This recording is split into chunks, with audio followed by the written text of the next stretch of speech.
हाँ, इस क्लास को, ये जो हमारी क्लास होगी लर्न दी लर्नर्स, इस क्लास की ड्यूरेशन जो होगी मे बी आधा घंटा रोज हो सकती है, या वीक में 2 बार 1-1 घंटे की हो सकती है।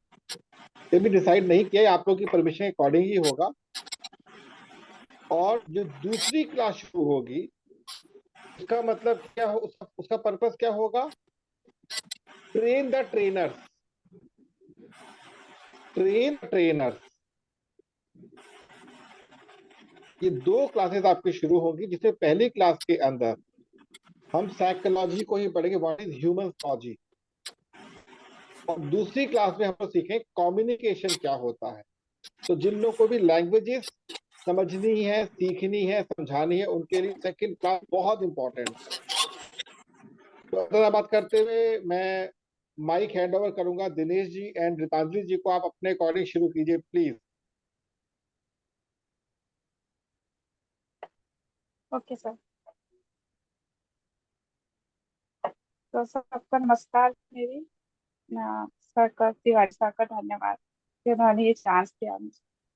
तो मैं अपने कंटेंट को ही बोलना चाहूंगी कि जो निर्णय हम क्यों नहीं ले पाते हैं, या फिर डिसीजन लेने पर हम क्या क्या स्टेप्स सब यूज करें।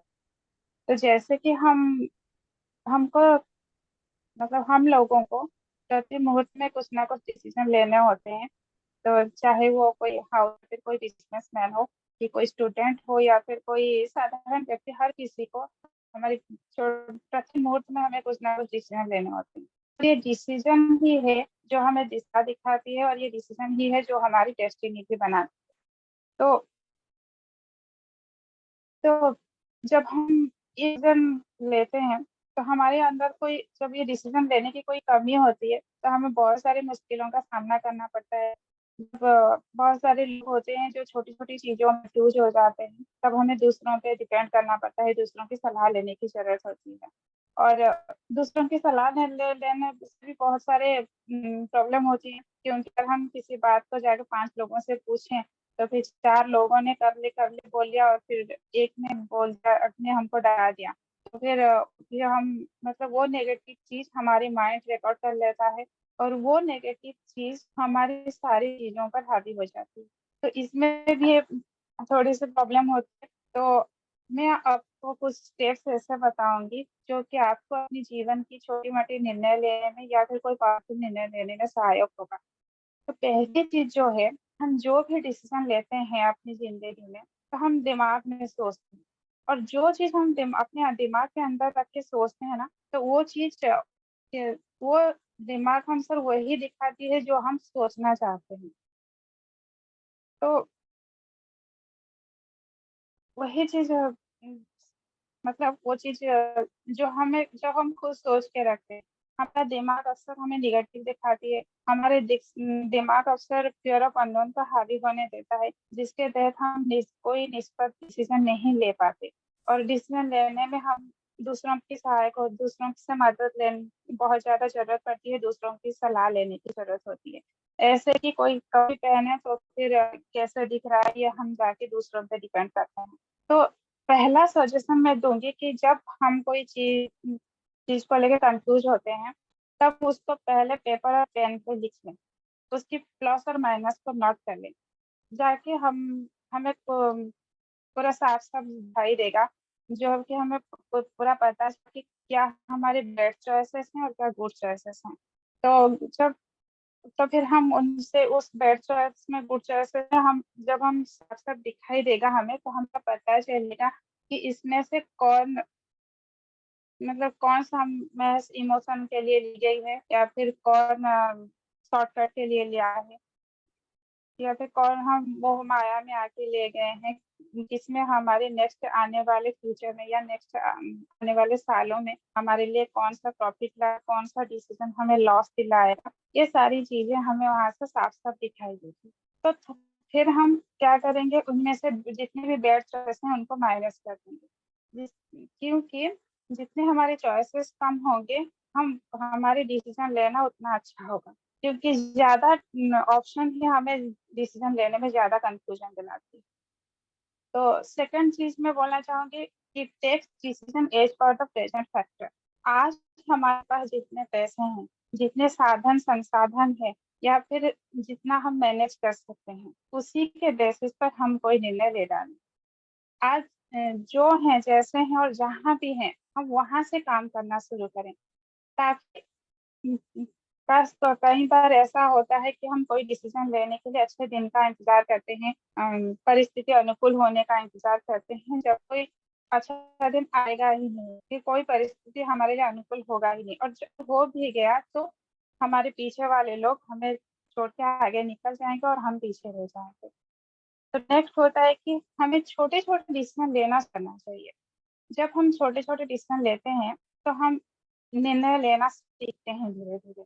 अगर हम ऐसे ही साइड में बैठ जाएंगे, अच्छे दिन का इंतजार करते रहेंगे, या फिर कोई बेस्ट एडवाइस ढूंढते रहेंगे, तो हम कभी निर्णय नहीं ले पाएंगे। हम छोटे छोटे निर्णय अगर लेंगे तो अगर नुकसान हो भी गया तो छोटा ही नहीं था, छोटा सा नुकसान होगा। तो हम छोटे छोटे निर्णय अगर रोज लगातार लेते रहेंगे तो हम हमारे अंदर एक बड़ी निर्णय लेने की क्षमता या काबिलियत खुद में देख पाएंगे। तो अगर हम निर्णय लेना शुरू ही नहीं करेंगे ना, तो हम कभी बड़े निर्णय ले ही नहीं सकते। तो नेक्स्ट पॉइंट जो है, एक अच्छा डिसीजन लेने के लिए हमारे पास इंफॉर्मेशन का होना जरूरी है। इसका मतलब मैं एक एग्जाम्पल के साथ आपको बताऊंगी। अगर हम कोई कार खरीदने कोई शोरूम में जाते हैं, वहां पे बहुत सारे ब्रांड के बहुत सारे मॉडल्स हमको दिए जाते हैं। तो अगर हमारी कार के रिलेटेड अगर हमारे पास इंफॉर्मेशन नहीं होगा, कौन सा कार कितना माइलेज देता है, कितना उसका सेफ्टी रेटिंग कितना है, कितना ऑन रोड रोड, या फिर कुछ भी चीजें अगर हमको पता नहीं होगा, तो हम उनमें से कंपेयर नहीं कर सकते। वो सारी इंफॉर्मेशन हमारे पास होगी तो हम अपनी बजट के अकॉर्डिंग या अपनी नेट के अकॉर्डिंग चुन सकते हैं चीजों को जल्दी से। तो जिस भी फील्ड पे आप कोई डिसीजन लेना चाहते हैं, तो उसी के अकॉर्डिंग सारी इंफॉर्मेशन आप कलेक्ट करें, और फिर जो कलेक्ट करें उसके तहत आपको डिसीजन लेने में जो कि आसान है। तो फिर नेक्स्ट पॉइंट है, कोई भी डिसीजन अपनी फीलिंग्स की बेसिस पर नहीं लेना चाहिए। क्योंकि ज्यादातर जब हम कहा जाता है कि जब हम बहुत ज्यादा दुखी होते हैं या फिर बहुत ज्यादा खुश होते हैं, तभी हमें डिसीजन नहीं लेना चाहिए। क्योंकि ज्यादा खुश होने और ज्यादा दुख होने की स्थिति में लिया गया डिसीजन ज्यादातर गलत होता है। क्योंकि अक्सर देखा गया है, जब हम बहुत ज्यादा खुश होते हैं तब कोई चीज हमसे कोई मांग ले तो हम वो जल्दी से दे देते हैं, या फिर कभी दुखी होते हैं तो कोई उल्टा रिएक्शन भी हो जाता है, या फिर मोह माया में भी कभी अगर कोई डिसीजन लिया गया हो, मोह में अगर वो ज्यादातर कोई रिलेटिव्स की बात आए तो हम मोह में पड़ जाते हैं। या फिर और क्रोध में तो बिल्कुल भी डिसीजन नहीं लेना चाहिए। अगर क्रोध में लिया गया डिसीजन हमेशा ही गलत होता है। तो इसमें और भी एक स्थिति आती है जब हमें कोई चीज बहुत अच्छा भी लगा है और कोई चीज बहुत बुरा लगता है, तो हम ज्यादातर जो अच्छा लगे उसी के अकॉर्डिंग हम कोई डिसीजन लेते हैं। तो जो चीज अच्छा लगे, जरूरी वो हमारे लिए अच्छी हो, क्योंकि हमारी जो फीलिंग्स है वो टेम्परेरी होती है। इसीलिए हमेशा डिसीजन लेते वक्त फीलिंग्स को इग्नोर कीजिए और अपने माइंड को स्टेबल कीजिए और फिर जाके डिसीजन लीजिए। तो नेक्स्ट पॉइंट है कि इजी रास्ते के जगह हमको राइट रास्ता चूज करनी चाहिए। जब हम डिसीजन लें तब हमको इजी तरीका नहीं चूजना चाहिए, जो हमारे लिए सही है वही चूज करना चाहिए। हो सकता है कि बहुत मुश्किलें आ सकती हैं, हो सकता है कि हमें बहुत सारे प्रॉब्लम्स को सामना करना पड़े, फिर भी हमें मतलब ये चीजें होती क्यों है, क्योंकि हम एक कंफर्टेबल जोन में रह जाते हैं, चीजों के साथ कंफर्टेबल हो जाते हैं। तो हमें कंफर्टेबल जोन से बाहर जाके सोचना चाहिए क्या हमारे लिए सही और क्या गलत, और हमेशा सही रास्ता को चुने जो कि हमारे लिए इस समाज के लिए सही हो। नेक्स्ट पॉइंट आता है कि कोई भी डिसीजन पे फेथ एंड बिलीव रखें। तो हम जो बिना फेथ से करते हैं ना, वो बेकार ही होता है। तो जब कोई डिसीजन आप लें, पहले अपने आप से पूछने की ये चीज क्या ये चीज का मतलब ये चीज आपके लिए ठीक है, कि इस चीज पे आप स्ट्रांगली बिलीव कर सकते हैं। क्योंकि अगर हमारी बिलीफ स्ट्रांग नहीं होगा तो कुछ दिन बाद हम उसी डिसीजन पे टिके नहीं रह पाएंगे।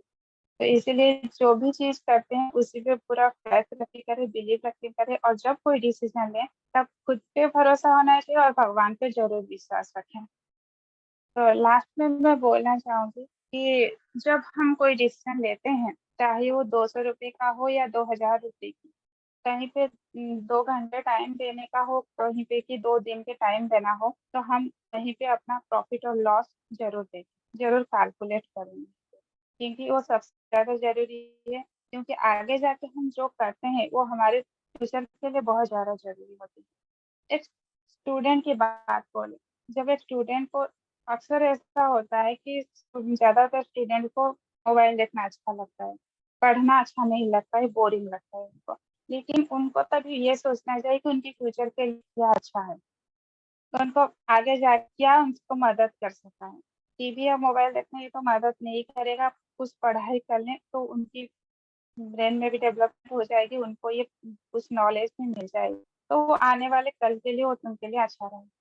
तो जब आप कोई जिंदगी में कोई भी छोटे मोटे डिसीजन हो या कोई भी बड़ा डिसीजन लेते हैं, तो ये सारी चीजों को आप थोड़ी सी ध्यान में रख के कीजिए, थोड़ा सा इvaluate कीजिए, कैलकुलेट कीजिए कि क्या सही क्या गलत, जैसे कि सबके लिए सही हो, तो किसी को क्षति ना पहुंचाए वो आपका decision.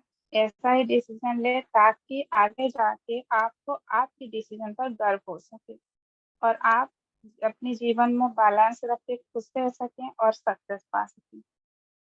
Thank you sir. It was wonderful wonderful, मजा आ गया सुन के, बहुत अच्छा लगा, मैंने बहुत सीखा आपकी उससे, बहुत सुंदर, बहुत अच्छा लगा। Dinesh ji please over to you now. Okay, thank you sir. तो मेरे पास भी मेरे खुद का जो है कि इंसान को इंसान कैसे बनाए, उसके लिए मैंने 2 पॉइंट ही बनाया है। तो पहला तो है कि मन पे काबू कैसे करें, जो अपना मन है उसको कैसे करें। हर कोई ये सोचता है कि अपना जो मन है उस पे काबू कैसे करे, लेकिन मन है क्या? आज तक कौन ऐसा इंसान है जो मन पे काबू कर चुका है? मन क्या है, मन के बारे में जानते हैं तो मन की बात करने से पहले हम दूसरी बात करते हैं। जैसे कि एक आईने के सामने बैठते हैं, हम आईने के सामने बैठते हैं और बोलते हैं आईने को, अपनी छवि को बोलते हैं कि तू चेंज हो जा। कैसे चेंज होगी? जैसा हम दिख रहे वैसे सामने आएगा। यानी कि मन क्या है? हम जो है वही मन है, मन कोई और नहीं है। दूसरा एक एग्जाम्पल दूंगा मैं। जैसे कि कीचड़ है, कीचड़ में हम खड़े हैं और कीचड़ से बदबू आ रही है और हम ऐसा बोल रहे हैं कि बदबू दूर कैसे करें, बल्कि जो करना चाहिए वो करते नहीं है। यानी कि वो जो कीचड़ में से बाहर निकल के दूर जाए तो बदबू नहीं आएगी, क्योंकि कीचड़ का काम है बदबू का, वो बदबू देती है, लेकिन अपना क्या काम है वो हमें पता नहीं है। यानी कि मन क्या है, हम जो है वही मन है। दूसरा कि जो मन है, हम मन की बात कर रहे हैं तो मन में क्या है कि अंदर से पूरा रखो, अंदर से पूरा रखो, बाहर से अधूरा रखो। मन अंदर से पूरे पूरा है लेकिन बाहर से अधूरा है। हम ऐसा सोचते हैं हमें ये चाहिए वो चाहिए, वो बाहर का है, अंदर की कोई चीज नहीं है। अंदर क्या जरूरत है वही मन बोलते। और दूसरा पॉइंट है जो भी मैडम ने बताया है उसी के पॉइंट को बात करूंगा, सही फैसले कैसे ले। इंसान के लाइफ में 2 ही पॉइंट मेन होते हैं कि मन के काबू कैसे करे और सही फैसले कैसे ले, कब ले, क्यों लेना चाहिए सही फैसले। तो उसके ऊपर मैं एक स्टोरी की बात करूंगा और इसका रिस्पॉन्स आप सबको देना है। जैसे कि एक प्यासा इंसान है, प्यासा इंसान मार्केट में जाता है और दुकान पे पानी पीने के लिए जाए और पानी का एक गिलास 500 रुपये मिलता, 500 रुपये में एक गिलास मिलता सादा पानी, और उसके सामने हीरा मोती की दुकान है जो फ्री ऑफ मिल रहा है। एक साइड है पानी और एक साइड है हीरा मोती की। पानी की कीमत एक गिलास की 500 रुपया है और हीरे मोती फ्री ऑफ मिल रहे हैं। तो हम क्या सिलेक्ट करेंगे? मुझे आंसर आपसे चाहिए। पानी। Okay best. अभी थोड़ा मैं चेंज कर देता हूँ। प्यास तो लगी है लेकिन पता नहीं चल रहा कि प्यास है कि नहीं, और हम थोड़ा कंजूस भी है। हम क्या कंजूस भी है और प्यास लगी है पता नहीं है, तो क्या सिलेक्ट करेंगे? आंसर हीरा। Okay best. यानी कि आपको ये जवाब मिल गया होगा। हमें ये पता ही नहीं है, हमें ये पता नहीं हमें क्या चाहिए। हमें जो चाहिए उसके पीछे हम काम करते नहीं है, उसके पीछे भागते नहीं है, उसके पीछे कोई काम नहीं करते। जो दिख रहा है उसके पीछे। हीरे मोती को क्या करोगे? जो हमें चाहिए क्या? पानी चाहिए। हीरे मोती की कोई वैल्यू नहीं है, खुद की वैल्यू।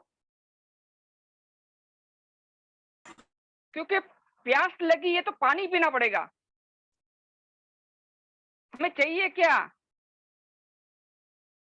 दूसरा इसके ऊपर एक एग्जाम्पल और देता हूं। जैसे कि मार्केट में जाते हैं, कोई बीमार पड़ता है, दो टाइप की दवाई मिलती है, एक सस्ती दवा, एक महंगी दवा। कौन सी दवा लेना पसंद करोगे? जो हमारे लिए सुइटेबल हो। अच्छा। ज्यादातर लोग क्या करते हैं? महंगी महंगी। दवा पसंद करते हैं। महंगी, हाँ। क्यों?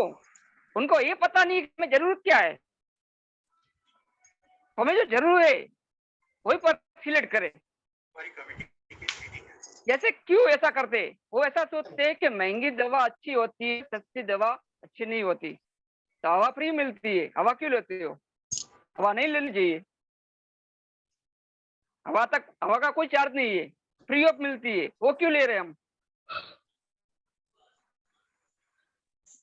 यानी कि अपने लिए जो महत्व रखता है उसी को सिलेक्ट करो। दुनिया क्या कहती है, दुनिया क्या करती है, उसको छोड़ो। हम दुनिया के पीछे भागते हैं। उसका भी एक एग्जाम्पल है। हम पढ़ाई करते हैं, तब कोई पूछता है क्या बनोगे, तो मार्केट में क्या चलता है वो देखते हैं। हमें क्या बनना है, क्या करना है, वो नहीं देखते हम। क्योंकि हम 14-15 साल के हो जाते तब अपने भीतर जो होता है वो मार डालते। अंदर पूछ भी नहीं सकते हम। कैसे पूछे? क्योंकि हमें पता नहीं हमें क्या चाहिए, दुनिया को क्या चाहिए, दुनिया क्या कर रही है, उसके पीछे नहीं भागना। हमें क्या चाहिए, क्या करना है, उसके पीछे भागना है। हम जो चीज लाते, हम चाहे महंगी चीज लाए या सस्ती लाए, लेकिन वो हमारी जरूरत के लिए हो तो ही लाए। बाकी क्या होता है कि यार उसने महंगी चीज लाई है, उसने वो गाड़ी लाई है, मुझे भी लाना चाहिए। हमें क्या जरूरत है? जो सब लोग करते हैं वो नहीं करते। हमें जो चाहिए वो करना है।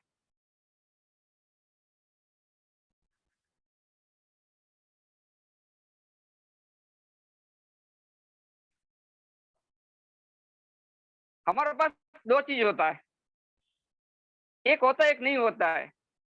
एक होता है प्रेम और एक होता है प्रयोग। प्रेम यानी कि जो मिल गया है उस पे काम करो, जो मिल गया है उस पे काम करो। और प्रयोग यानी कि अभी तक मिला नहीं है तो खोज करो, अभी तक जो मिला नहीं है उसकी खोज करो। लेकिन हम क्या करते, जो सब लोग करते वही करते।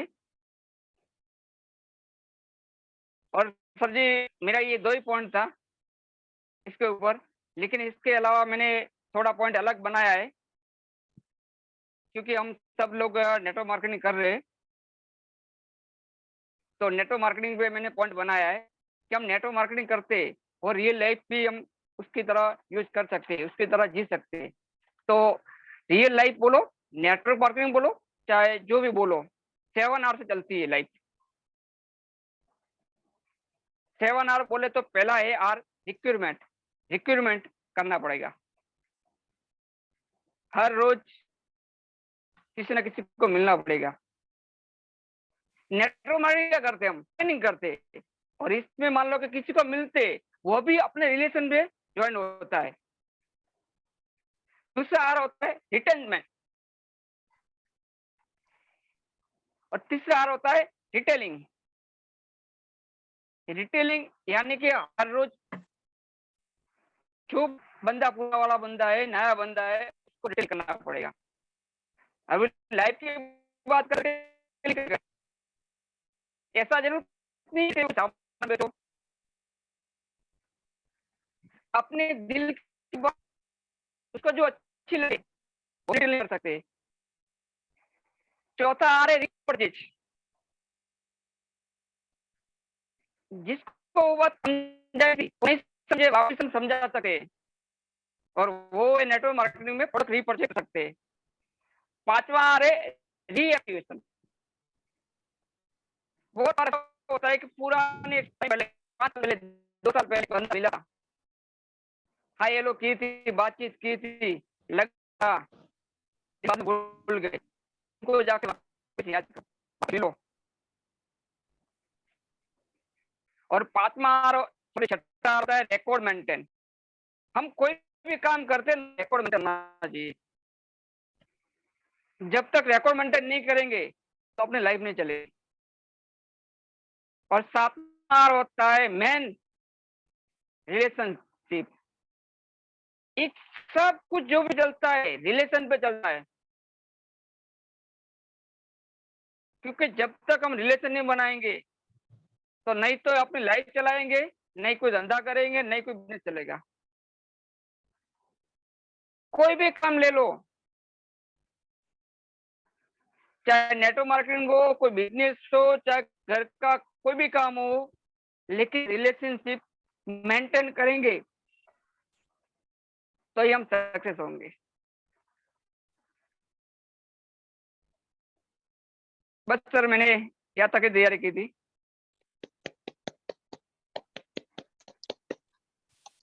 इतना मजा आया आज आप लोग की ट्रेनिंग देखकर, शब्द नहीं है हम सबके पास कि हम कुछ बोले। एक्चुअल में सबसे पहले ये जानना चाहूंगा, रितांजलि जी आपकी फील कैसी है, कैसा फील हो रहा है आपको इसमें? जी सर, सर मैंने तो तैयारी की थी पूरे 20 से 25 मिनट्स की, लेकिन कभी मतलब ये नोट्स देखने की मौका ही नहीं मिला, बोलते गई। और अच्छा लगा आज बोल के कि, और अगर हम ऐसे ही प्रैक्टिस करेंगे ना तो बिना देखे डेल तक कुछ भी बोल सकते हैं, और बहुत बहुत टाइम तक भी बोल सकते हैं। जी, शुरू में घबराहट की थी, बाद में आप बिल्कुल मतलब क्लियर माइंड से बोल रही थी, ऐसा है नहीं है? जी सर, आपने नोटिस कर ली। आपका जो सेशन दिया जाएगा ना, train the trainers and learn the learners, ये आप जीवन को 360 डिग्री बदलने वाला है, 360 डिग्री। खैर दिनेश जी, आपको कैसी फीलिंग आई ये बताएं। सर जी, वैसे तो मैंने कोई तैयारी नहीं की थी सर जी, रियली बोलता हूँ, क्योंकि हाँ, आपको पता है, क्योंकि मैं फिल्म का राजा हूँ, मैं घर पे रहता नहीं हूँ। हाँ, और रियली 7:30 बजे घर पे आया मैं आज। ठीक है, थोड़ा टेंशन में था, क्या बोलूंगा, चलो जो भी है, लेकिन मेरे को 2 पॉइंट पसंद आए थे मेरे लाइफ के ये, और उसके ऊपर मैंने थोड़ा बहुत लिख दिया था, और जो भी आया वो निकलता गया। और रियली बोलता हूँ, मैंने जो बोला वो नोट डाउन नहीं किया, नोट पे नहीं लिखा। और पता नहीं कैसे बोला, लेकिन अभी फीलिंग बहुत अच्छी लग रही है। स्वाति जी, कैसी फीलिंग है आज आपको सबको देखकर? तो बहुत अच्छा लग रहा है। पूरा बदलाव आ गया है हमारी टीम में। सबके अंदर कॉन्फिडेंस लग रहा है, बेस्ट नॉलेज लिख रहे हैं। मैंने तो कुछ पॉइंट्स नोट भी किए, गीतांजलि मैम के सारे पॉइंट्स, और दिनेश सर के सारे पॉइंट नोट किए, बहुत अच्छे से इन लोगों ने पूरा एक्सप्लेन किया।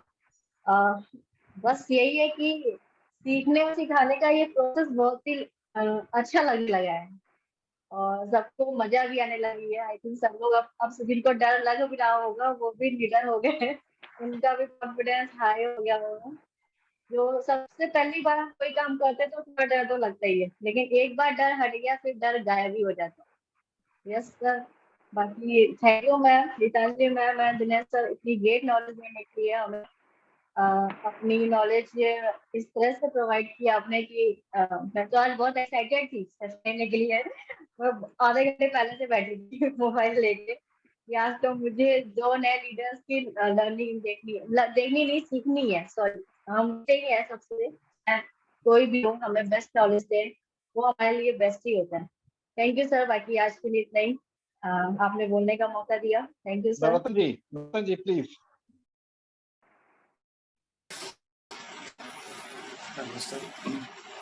थोड़ा नेटवर्क इश्यू है सर मेरा हाथ। चलिए कोई बात नहीं। हेलो हेलो, हाँ आवाज आ रही है सर मेरी? हाँ बिल्कुल, फर्स्ट आवाज आ रही है, फर्स्ट आवाज है।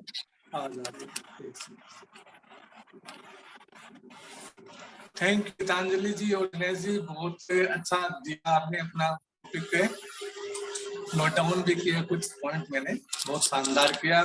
और जो सैटरडे को मेरे को भी करना है उसके लिए मेरा कॉन्फिडेंस भी बढ़ रहा है कि जब ये कर सकते तो मैं भी कर सकता हूँ, ठीक है ना।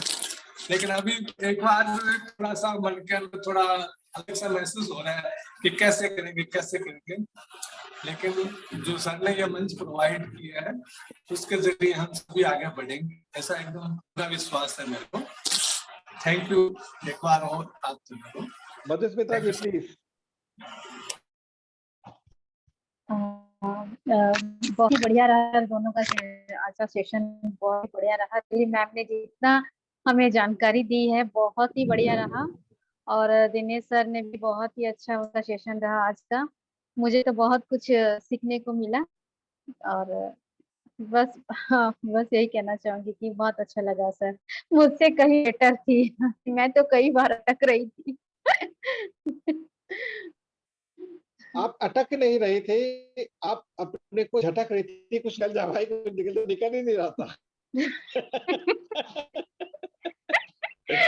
नहीं सर, एक्चुअली मुझे समय नहीं मिला तैयारी करने के लिए। मैं 3 दिन से लगातार बिजी रही थी। जिस दिन मेरा सेशन था मैं उस दिन बता रही थी प्रगति मैम को कि शायद मैं आज कैंसिल कर दूं, मेरा आज सेशन ना रखी तो बेटर रहेगा। तो प्रगति मैम ने कहा नहीं नहीं कैंसिल नहीं करना है, आज है, आपको जितना भी आता है आप उतना ही कहिए, लेकिन कहिए आप आज का सेशन आप अपना कैंसिल मत कीजिए।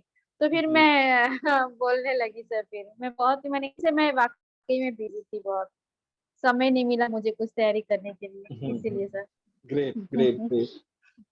प्रणति जी।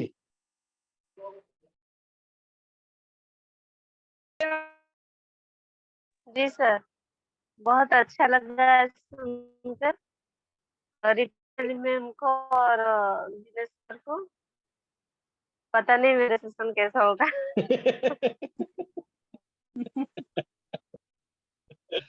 कोई बात नहीं। सपना जी।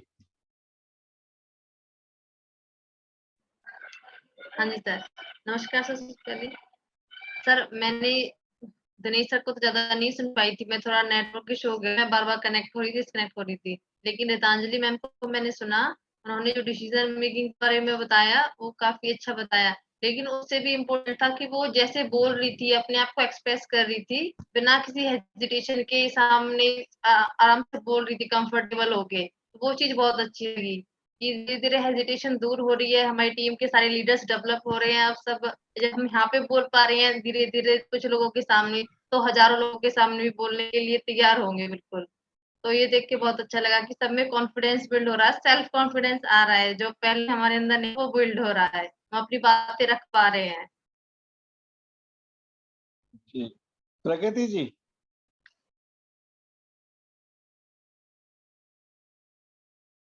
सर सर आज तो बहुत बढ़िया शानदार रहा गीतांजलि मैम का। मैं जो गीतांजलि मैम को मधुस्मिता मैम को बुलाई थी, मैं सोच ही रही थी कि मतलब इन लोगों का ग्रोथ हो जाए तो मुझे तो अच्छा लगेगा, क्योंकि मैं कहीं गलत जगह तो नहीं बुला दी। तो लेकिन इन दोनों में इतना कॉन्फिडेंस आ गया है। मधुस्मिता मैम को तो है ही, लेकिन वो पीछे हटती है। तो उस दिन मुझे फोन करके बोली, तो मैं बोली मैं कुछ नहीं जानती, आपको लेना है मतलब लेना है, जो आता है दे दीजिए। ये तो प्रैक्टिस हो रहा है। लेकिन बहुत अच्छा, दिनेश सर भी बहुत अच्छे से हमें गाइड किए, और रितंजलि मैम भी बहुत बढ़िया लगा सर। और अंत में हमारे बड़े भाई महेंद्र जी। शानदार, आज का सेशन बहुत शानदार। दिनेश जी और रितांजलि जी को बहुत बहुत धन्यवाद। और मैंने आप दोनों के नोट बनाए हैं, चाहे बहुत सारी चीजें आप में दबी रह गई हैं, लेकिन जितना बताया वो बहुत ही डीपली था। जैसे रितांजलि जी ने बताया, मैं एक एक पॉइंट पे थोड़ा थोड़ा बताऊंगा। रितांजलि, निर्णय लेने की ताकत, और सब में ये काश रह जाता है कि काश मैं उस टाइम पे वो निर्णय ले लेता। तो काश से अगर बचना है तो रितांजलि जी ने बताया है एक शब्द निर्णय। जिसने सही टाइम पे सही निर्णय लिया उसके जीवन में काश नहीं रहेगा। उसके बाद पेपर पे नोट बनाने वाला माइंड ब्लोइंग तरीका है। बड़े बड़े ट्रेनर ये ही बताते हैं कि आपको क्या काम करना है क्या नहीं करना है, उसके प्लस और माइनस एक पेपर पे लिख लो और उसके बाद आप डिसीजन लो। हम क्या करते हैं, किसी ने कोई बात बताई, उसके प्लस पॉइंट हम सारे लिख लेते हैं, माइनस नहीं लिखते हैं, और यहाँ पे सारी गड़बड़ हो जाती है निर्णय लेने में। और उसके बाद कि आपके पास जितने मौके आते हैं, बहुत सारे मौकों को मत ढूंढिए, कुछ मौकों को चुन के उन पे काम करना शुरू कीजिए। टेक ये स्मॉल स्टेप, मतलब स्टार्टिंग करनी है तो धीरे धीरे चलना शुरू कर दिए, स्टेप बाय स्टेप आप चलते जाइए। एक निर्णय आपका सही होगा तो और 5 निर्णय आपके सही होते चले जाएंगे। और उसके बाद इंफॉर्मेशन और पॉजिटिव, मतलब ज्यादा खुशी में भी निर्णय नहीं लेना है और ज्यादा डिप्रेशन में भी निर्णय नहीं लेना है। ये बात बहुत अच्छी लगी। और इजी रास्ते को नहीं चुनना है, जो सही रास्ता है उसको चुनना है। ये बात बहुत अच्छी लगी मेरे को कि सही रास्ता लंबा हो सकता है, इजी रास्ता आपको जिंदगी भर पीछे धकेलने के रास्ते पे ले जाएगा, क्योंकि वो इजी आज दिख रहा है, जो इजी दिखता है वो होता नहीं। सही रास्ता चुने, इजी के चक्कर में ना पड़े। और उसके बाद जो आपको सही लगता है, जो आज आपको सही लगता है, वो जीवन में आपको बहुत आगे नहीं ले जाएगा। क्योंकि आज हमारे में उतनी समझ नहीं है कि हम टीवी देखते हैं, फालतू की बातों में टाइम वेस्ट कर देते हैं, लेकिन ये बहुत आगे अपने को नहीं ले जाने वाले। और फिर सर ने, दिनेश सर ने बताया कि हम क्या करते हैं, हम लोगों को बदलने की तैयारी में रहते हैं, हम खुद को नहीं बदलते। मतलब वही कीचड़ में हम बैठे हैं और सोचते हैं कि कीचड़ की बदबू को खत्म कर दें। कीचड़ की बदबू कभी खत्म नहीं होगी, हमारे को अपने आप को वहां से दूर करना है। और उसके बाद एक शानदार इन्होंने बताया कि हमारे को ये मालूम ही नहीं है कि हमारी आवश्यकता क्या है। हम सारे डिसीजन है ना अड़ोसी पड़ोसी अगल बगल वाले को देख के लेते हैं। जैसे कार का एग्जाम्पल रितांजलि ने दिया था कि मेरे को कार चाहिए, तो मैं ये देखूंगा कि अगल बगल वाले ने अगर XUV 700 ले रखी है तो मैं उससे बड़े वाली लेने की सोचता हूँ। उसने अगर दूसरा ले रखा तो, लेकिन हम ये नहीं सोचते कि मेरे को कार चाहिए क्यों, कितनी जरूरत है मेरे को, महीने में मैं कितनी कार चला पाऊंगा, जरूरत है क्या, या दिखाने के लिए। नहीं नहीं सर आप बताइए, हम किसी तीसरे आदमी से पूछते हैं मेरे को एक कार लेनी है, आप बताइए मेरे को डिसीजन लेना है कि कार कौन सी लूं। तो समझदार आदमी ये पूछेगा तेरे को कार का यूज क्या है। नहीं नहीं, बगल वाले ने ले ली है, अगल वाले ने ली है, उसने ये ली है, उसने ये ली है, तो कम से कम मैं ये तो लूं। तो यार तू तो दिखाने के लिए ले रहा है, तेरे को यूज के हिसाब से मतलब ही नहीं है। तो ये जरूरी है कि आपको किस चीज की जरूरत है उस पे फोकस करें, ना कि इधर उधर देख के या लोगों के बताए हुए बात पे चल गए। और जो चीज हमारे लिए बहुत वैल्यूबल है वो फ्री में भी अवेलेबल है। आप पैसे की तुलना ना करें कि ये 5,000 की चीज है तो बहुत अच्छी हो गई 500 रुपए में। उसकी जरूरत देखें, उसके इंटीग्रेट देखें, उसकी अपने को क्या रिक्वायरमेंट है वो देखें। एक साल्ट वही 2 रुपए की साल्ट टेबलेट में मिल जाता है, वही टेबलेट अगर किसी ने रिकमेंड की तो 18 रुपए में मिलती है। तो वो देखें कि हमारे को साल्ट चाहिए या ज्यादा पैसे वाली चीज चाहिए।